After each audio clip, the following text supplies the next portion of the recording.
دستیا پرورده و فیرکرینه یا کانتونا فراته ده سال 2024 دا باخچه و دانینگاه بناو هیوین پیش روژه لباجار کوبانی وکر ده باخچه هیوین پیش روژه دا هجماره کارمندین جن دخبتین باخچه زاروکنج تمنه 6 مهی حتی 6 سالی پیشوازی دیگه اف باخچه دناوا خدا 300 زاروکی ده حوینه هر وها وانین لسر فیرکرنا الفابای کردی هجمار و چالاکین جور به جور زاروکان را دینا پیشکش کرن ریوبرا باخچه و دانینگاه هیوین پیش روژه فاطمه علی جروج آوا تیوی را بحثا هرگولیان دیگه و باخچه ها بها دیان دا بو 2024 جالی دسته پرورده بو کادری خواب گشتی جنن غرفه خواه دهن جی 4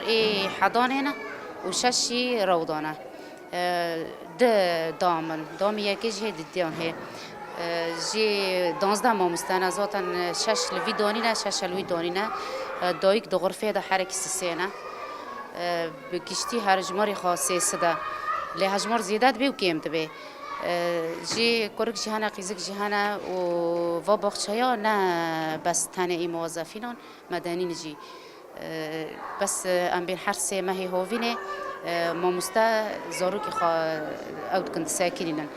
لی اما وقتی مستمره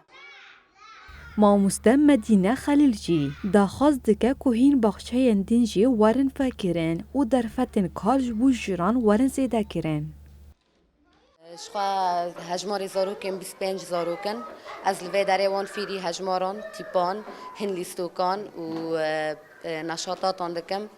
ام دوی باوریه دانه که دروج ان می پیشتا هین پرتش نخواشوانی ورنا آفراندن ام الورکه پیشه کم تیم ام ورکه خلاکه که چه دکن ام زاروکم پرسکن مدهونی چبر و هیرو ام که چه ببنه ام جوانا را هن سترانان دبیجن پشترا ام راد بن ام هنک تیب ددن وان و هجماران پشتی و ام وانا دبنه ساله هن لیستوکان دلیزن پشترا دم خارنه